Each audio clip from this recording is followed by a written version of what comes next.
नमस्कार, good morning, जोहार। मैं चुनचुन कुमार, आप देख रहे हैं झारखंडी हिंदी न्यूज। तो चलिए जानते हैं आज की पहली और बड़ी खबर। हेमंत सोरेन सरकार का नए साल पर तोहफा, ढिबरा उद्योग से फिर लौटेगा कोडरमा की रौनक। आने वाला नया वर्ष 2023 कोडरमा जिला वासियों के लिए सुखद रह सकता है। माइका की चमक को लेकर विश्व पटल पर छाने वाले कोडरमा की पहचान एक बार फिर से लौटने को लेकर राज्य सरकार गंभीर दिख रही है। ढिबरा उद्योग को पुनर्जीवित करने को लेकर तेजी से काम चल रहा है। अगर सब कुछ ठीक ठाक रहा तो आने वाले कुछ महीनों में ढिबरा कारोबार को वैध रूप देकर इस उद्योग को गति देने का काम शुरू हो जाएगा। इसके लिए झारखंड राज्य खनिज विकास निगम लिमिटेड ने कवायद शुरू कर दी है। निगम विभिन्न जगहों पर स्थित डंप से ढिबरा को लाकर चिन्हित जगहों पर भंडारित कर प्रोसेसिंग सहित अन्य कार्य करेगा।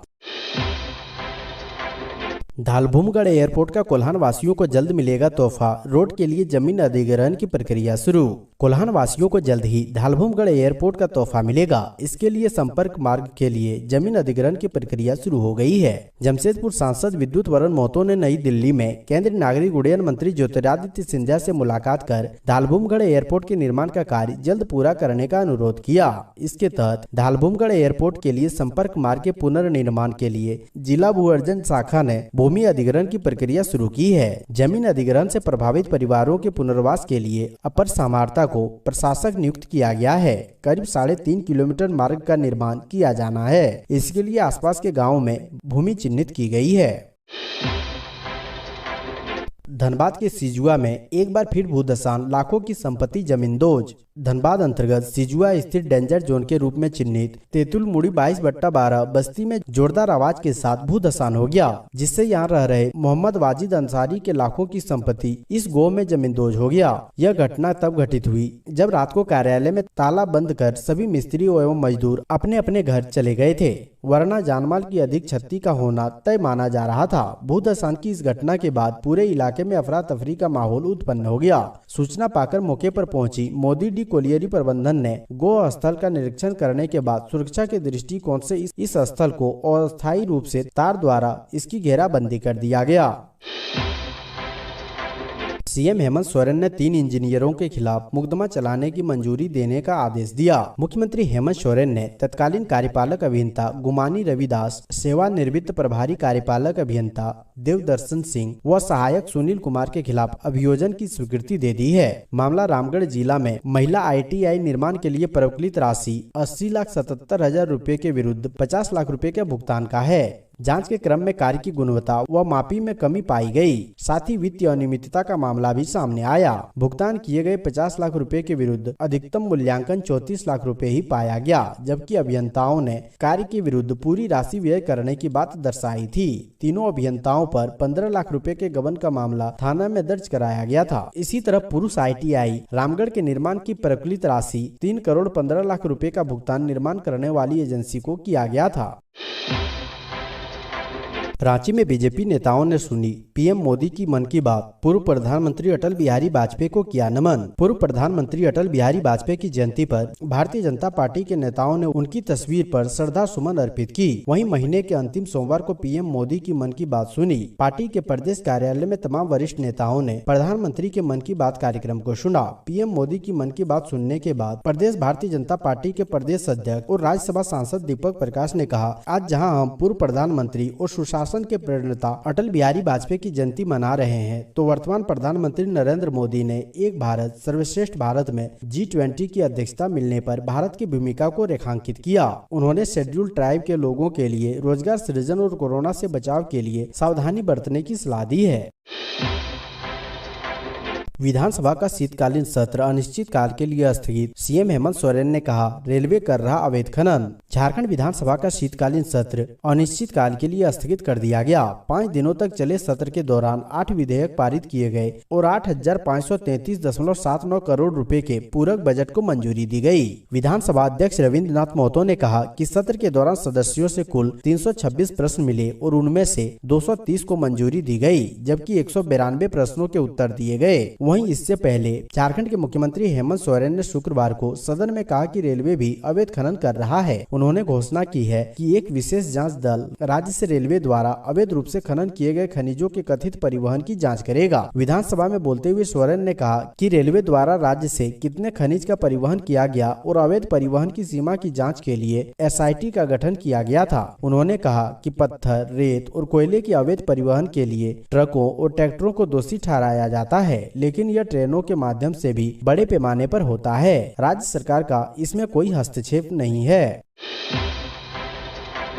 ब्लाइंड क्रिकेटर सुजीत मुंडा ने पत्नी से कहा था टीम इंडिया के लिए वर्ल्ड कप जीत कर लाएंगे। झारखंड की राजधानी रांची में रहने वाले ब्लाइंड क्रिकेटर सुजीत मुंडा ने अपनी पत्नी से कहा था कि वह टीम इंडिया को वर्ल्ड कप दिलाकर ही लौटेंगे। सुजीत की पत्नी को अपने पति पर गर्व है। वह कहती है कि खाने की भी दिक्कत रहती थी, लेकिन कभी उन्होंने प्रैक्टिस नहीं छोड़ी। बेंगलुरु में जब उनका कैंप लगा तो सुबह 6 बजे से शाम तक वो पसीना बहाते थे। सुजीत के दोनों बच्चों को जब पता चला कि उनके पिता ने वर्ल्ड कप जीत लिया है तो दोनों को लौटने का इंतजार था। मां से बार बार यही पूछते कि पापा कब लौटेंगे। सुजीत मुंडा की पत्नी ने बताया कि फोन पर वह उससे लगातार मोटिवेट करती थी, मेहनत करने के लिए प्रेरित करती थी। बता दें कि सुजीत मुंडा झारखंड की राजधानी रांची के धुरवा में रहते हैं। वह मूल रूप से खुट्टी जिला के गोविंदपुर गाँव के रहने वाले हैं। संघर्ष में तबकर कुंदन बने सुजीत मुंडा के गेंद की स्पीड 140 किलोमीटर के आसपास है, इसलिए उन्हें झारखंड का जसप्रीत बुमराह भी कहा जाता है। झारखंड में बनेगा world trade centre, CM Hemant Soren ने दी प्रोजेक्ट को मंजूरी। भारत सरकार द्वारा राजधानी रांची में बन रहे वर्ल्ड ट्रेड सेंटर का प्रोजेक्ट रद्द करने के बाद अब राज्य सरकार ने खुद ही इसे पूरा करने का जिम्मा उठाया है। मुख्यमंत्री हेमंत सोरेन ने योजना को मंजूरी प्रदान कर दी है। कोर कैपिटल एरिया में मुख्यमंत्री हेमंत सोरेन ने इसी साल 29 जुलाई को वर्ल्ड ट्रेड सेंटर की आधारशिला रखी थी, लेकिन शिलान्यास के 1 महीने बाद ही भारत सरकार ने प्रोजेक्ट शुरू होने से विलंब की बात करते हुए इसे रद्द कर दिया था। रांची के धुरवा क्षेत्र स्थित 3.45 एकड़ में प्रस्तावित वर्ल्ड ट्रेड सेंटर के बनने पर करीब 44 करोड़ 60 लाख रुपए खर्च होना है। वहां G+5 भवन का निर्माण किया जाना है। सुशासन सप्ताह पर पाकुड़ में आयोजित हुई कार्यशाला, डीसी ने कहा अंतिम व्यक्ति तक योजनाओं का लाभ पहुंचाने के लिए कटिबद्ध। सुशासन सप्ताह के तहत पाकुड़ के सूचना भवन के सभागार में शनिवार को जिला स्तरीय कार्यशाला का आयोजन किया गया। इसका उद्घाटन डीसी वरुण रंजन, अपर समाहर्ता मंजू रानी स्वांसी, डीडीसी मोहम्मद शाहिद अख्तर, एसडीओ हरिवंश पंडित ने संयुक्त रूप से दीप जलाकर किया। इस मौके पर डीसी वरुण रंजन ने कहा कि गाँव के अंतिम व्यक्ति तक सरकार की योजनाओं का लाभ समय पर पहुँचाने का काम जिला प्रशासन कर रहा है, इसलिए 19 दिसंबर से लेकर 25 दिसंबर तक सरकार सुशासन सप्ताह मना रही है। इसमें लोगों की समस्या से अवगत होकर उन्हें सरकारी योजनाओं का लाभ दिया जा रहा है। हेमंत सोरेन 1 जनवरी को पहुंचेंगे खरसवां, शहीदों को देंगे श्रद्धांजलि। झारखंड के खरसवां के शहीदों को श्रद्धांजलि देने के लिए 1 फरवरी 2023 को मुख्यमंत्री हेमंत सोरेन खरसवां पहुंचेंगे। मुख्यमंत्री यहां दोपहर करीब 1 बजे खरसवां शहीद वेदी पर पहुंचकर पारंपरिक विधि विधान के साथ शहीदों को श्रद्धांजलि अर्पित करेंगे। इसे लेकर खरसवां विधायक दशरथ गगराई मुख्यमंत्री हेमंत सोरेन से मिले और शहीद दिवस में शामिल होने का आग्रह किया। मुख्यमंत्री हेमंत सोरेन ने खरसवां शहीद दिवस में शामिल होने की सहमति दे दी है। खरसवां विधायक दशरथ गगराई ने बताया है कि खरसवां शहीद वेदी पर श्रद्धांजलि अर्पित करने के बाद मुख्यमंत्री हेमंत सोरेन शहीद पार्क के पास स्थित फॉरेस्ट मैदान में जनसभा को संबोधित करेंगे। इस दौरान झारखंड के अन्य मंत्री व विधायक भी मौजूद रहेंगे।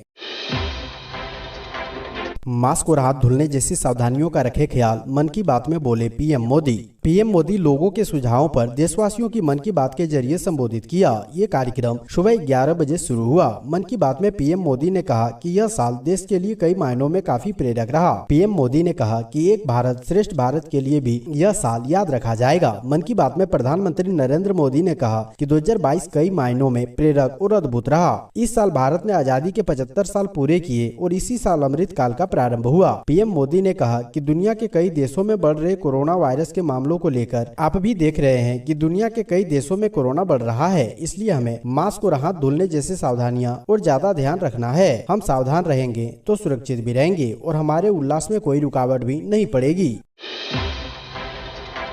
खुट्टी पेयजलापूर्ति योजना का डीसी ने किया निरीक्षण, काम में देरी के लिए एजेंसी पर लगाया 10 लाख का जुर्माना। खुट्टी जिले में जलापूर्ति योजना पर ग्रहण की खबर के बीच दूसरे दिन डीसी शशि रंजन ने जलापूर्ति योजना स्थल का औचक निरीक्षण किया। उन्होंने कार्य में तेजी लाने का निर्देश दिया। डीसी ने संबंधित विभाग के अधिकारियों को निर्देश दिया कि अगर कार्य अंतिम पायदान पर है तो जनवरी में ट्रायल करें, पानी की उपलब्धता बढ़ाएं, नहीं तो कार्रवाई की जाएगी। डीसी शशि रंजन ने निर्माणाधीन खुट्टी शहरी जलापूर्ति योजना और ठोस अपशिष्ट प्रबंधन परियोजना का ट्रायल रन करने का निर्देश संबंधित अधिकारियों को दिया।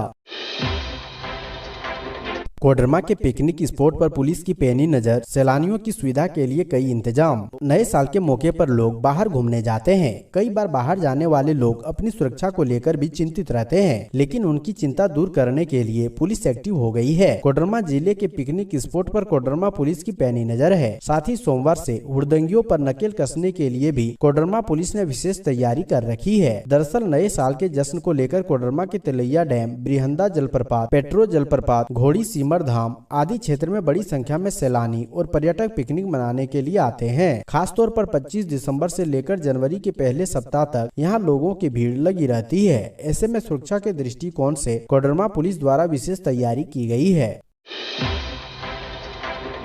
ताजिकिस्तान में फंसे झारखंड के 44 मजदूरों की सोमवार को होगी वापसी। मजदूरों ने वीडियो भेजकर जताया आभार। जनप्रतिनिधियों की पहल के बाद ताजिकिस्तान में फंसे झारखंड के प्रवासी मजदूरों की वापसी होनी तय हो गई है। सोमवार को सभी प्रवासी मजदूरों की वापसी हो रही है। वहां फंसे मजदूरों ने वीडियो भेजकर वतन वापसी की गुहार लगाई थी। अब उन्होंने फिर एक वीडियो शेयर किया है, जिसमें मजदूरों ने अपनी सकुशल वापसी के लिए पहल करने वाले जनप्रतिनिधियों के प्रति आभार प्रकट किया है। झारखंड के गिरिडीह, हजारीबाग और बोकारो जिले के 44 प्रवासी मजदूर ताजिकिस्तान में फंसे हुए हैं। सोशल मीडिया के माध्यम से उन्होंने अपने फंसे होने की बात बताई थी। इसके साथ ही वतन वापसी के लिए गुहार भी लगाई थी। इसके बाद क्षेत्र के एमपी और एमएलए के द्वारा मजदूरों की वतन वापसी के लिए पहल की गई। कोडरमा एमपी सह केंद्रीय शिक्षा राज्य मंत्री अन्नपूर्णा देवी ने जहां विदेश मंत्री से मुलाकात कर मजदूरों के वतन वापसी की मांग की, वहीं बगोदर विधायक विनोद कुमार सिंह ने झारखंड विधानसभा में मजदूरों का मामला उठाते हुए उनकी सकुशल वापसी की मांग की थी।